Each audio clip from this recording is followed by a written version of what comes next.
Welcome to our Oshkosh Area School District introductory explanation to the response to intervention. Today's goal is to define RtI and become familiar with the continuum of support. The formal definition for RtI is the practice of providing high-quality instruction and interventions matched to student need, monitoring progress frequently to make changes in instruction, and applying child response data to important educational decisions. In essence, it is using best practices and formative assessment to guide our teaching.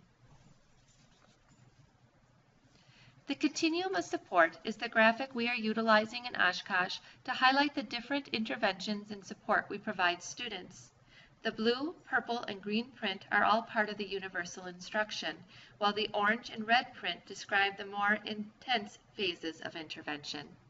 The supports will vary depending on the needs of the child. To understand this graphic better, we will look at each phase in the continuum. Universal instruction is differentiation for all students using ongoing formative assessment to plan for instruction to meet students' needs. We expect universal instruction to meet the needs of most of our students, which is about 85%. Some students will receive additional effective classroom-based strategies provided by the teacher. Many of you are familiar with providing additional focus lessons or additional time with students to support them in their learning. Structured low-intensity interventions for some students is when the classroom teacher is providing interventions along with additional support provided by the literacy or math interventionist. This support may be directly or indirectly supplied by the support teacher.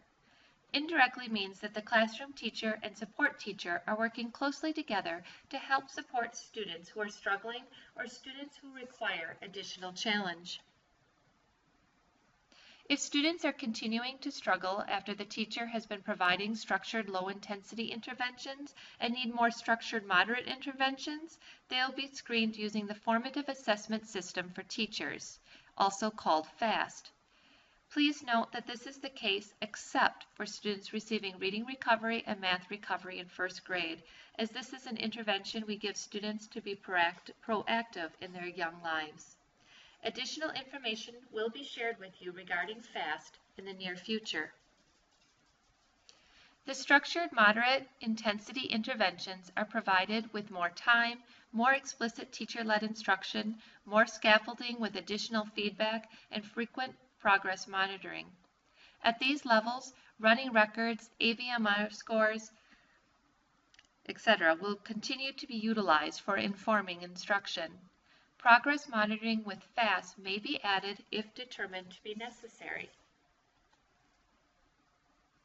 Targeted interventions are provided with more focus on the identified skill deficits. At these levels, running records, AVMR scores, etc. will continue to be utilized for informing instruction. Progress monitoring with FAST will be required to meet the SLD rule guidelines. We want to provide you time to look at the continuum, specifically in the academic areas of literacy and math. The literacy continuum and the math continuum can be accessed via the portal page. Please note that an RtI team will continue to search for appropriate interventions and tools for you to utilize. The list you will be looking at is not exhaustive. At this time, please review the materials for literacy and math. Your principal will guide you on how to share your feedback, questions, and comments. Thank you.